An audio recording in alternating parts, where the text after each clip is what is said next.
Welcome to Big Design. Today I'm here with Sophi Marass, UX designer at Sabre. Thanks for joining us today, Sophi. Thank you for having me. So tell us a little bit about what you do as a UX designer at Sabre. I'm the user experience designer for almost all of Sabre's API portals. So my target customers are developers, which is very interesting for me, and I design all of the portals that house all the API documentation and all the service information. That's really, really cool. One of the big success stories in startups and in UX is a company called Stripe. Mm-hmm. They're a developer-focused tool, right? And it's an API for developers to accept credit card payments. Mm-hmm. And one of the things that they tout as being the thing that drove them to their overnight success, really, as it were, was the incredible UX of their documentation. Mm-hmm. What kind of efforts are you making at Sabre to kind of evoke that same success for your persona? Well, there's a lot of moving parts when it comes to API documentation.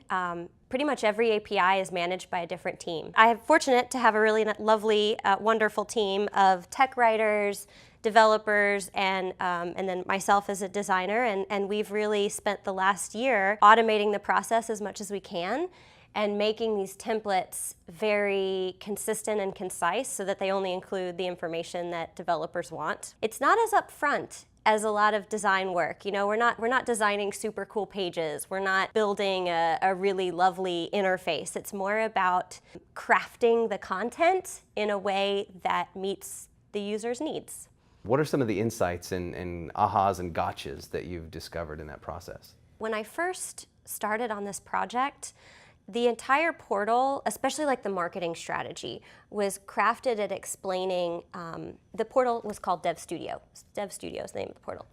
And all the marketing strategy, all the information on the homepage was all geared to explaining what Dev Studio is, instead of what the APIs are and what the APIs do, and really showcasing that functionality up front. If you were to read all this content, it was just Dev Studio is this, and Dev Studio is that, and Dev Studio is so great, and you should really love Dev Studio. And without showing any of the value. Right, and so I went to, we do hackathons.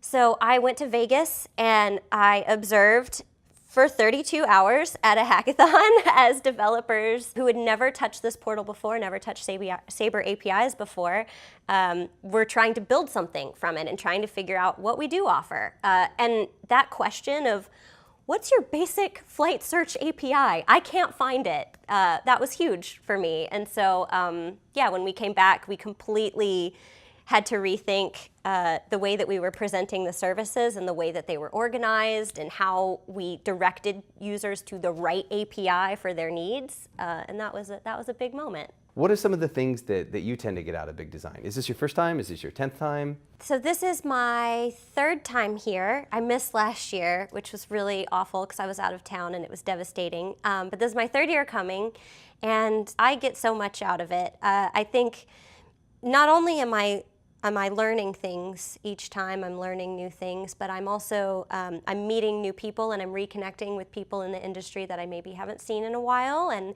it's really lovely to get to catch up with them and hear what they're doing and to kind of keep building my network that way. I feel like this conference is just the right size to be able to do that, and I've never been to a bad talk. Like, I've never been to a talk where I walked out thinking, that was a huge waste of time. So yeah, I love this conference and I look forward to it every year. Yeah, I think actually my biggest frustration with Big Design is there'll be so many good talks at the same time, yeah, and I get pissed off that I can't see all of them. Right, right. So that's like the most frustrating thing. Mm-hmm. You mentioned earlier that you have a really unique background that I do. Maybe isn't UX. Tell us about that. Are you ready? My degree is in dance. Okay, so we've cleared a little spot out for you here. I need you to do a pas de chat with a rondam and then go into a grand plie. Look at you with your terminology. You know, not a lot of people know that. That's a skill. You have a musical theater background though, don't you? I do. Yep. Yes.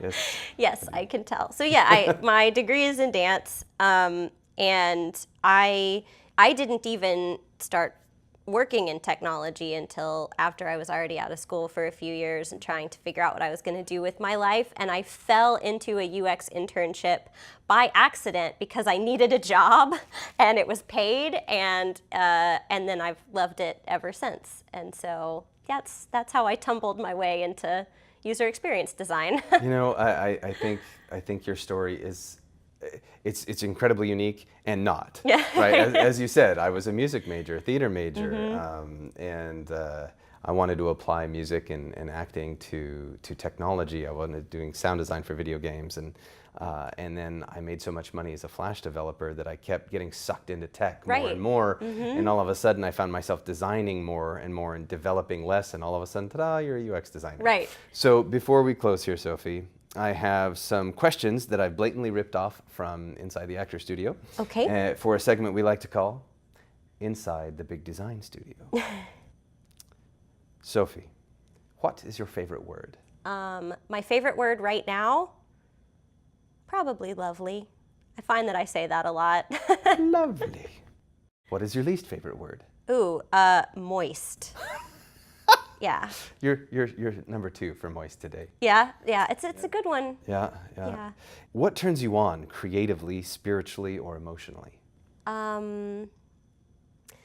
Working on something that means something. I don't like to work on side projects unless I really believe that they're going to be impactful. What turns you off? Ooh, working on side projects that I don't think are important. What's your favorite curse word? Oh, I don't know if this counts because it's not. It's an alternative curse word, but I used to be a nanny, and I don't have kids myself, but I taught dance to small children, and I was a nanny full time, and so I found that I had to reshape the way that I cursed, and this one has stuck with me through the years, and it is mother of pearl. I say that all the time. That is awesome. Yeah, that one's really that's stuck. my go-to. Oh, wow. What sound or noise do you love? I don't know. I really like music. Does that count as a sound or a noise? I don't know. I like all music. All music? Yeah. Okay. What sound or noise do you hate? So I was just in Vegas for a whole week, and everywhere you go, it's that ding, ding, ding, ding, ding, ding, ding, that thing, you know? That, right now, that is the noise that I hate. All right. What profession other than your own would you like to attempt? Well, when I was in college, I took a forensic anthropology class, and it was the best class I ever took. I did awful in it, barely scraped by, failed most of the tests, but it was still just the most interesting class that I ever took. So if I could be a forensic anthropologist, that would be awesome. Oh, or Indiana Jones. Does that count? Is it? Yes. Yeah. Absolutely. A whip-wielding, gun-slinging archaeologist, Yeah. right? What profession would you not like to do? I don't know. Maybe be a janitor? If heaven exists, what would you like to hear God say when you arrive at the pearly gates? Probably your family's over there. I think that would be the best thing. Sophie, thank you for your time. Thank really you so appreciate much. it. Thank you guys for joining us for another episode of Big Design. And we hope you join us physically at the next conference because it's just freaking amazing. Sophie, thank you so much. Thank you so much. Cheers.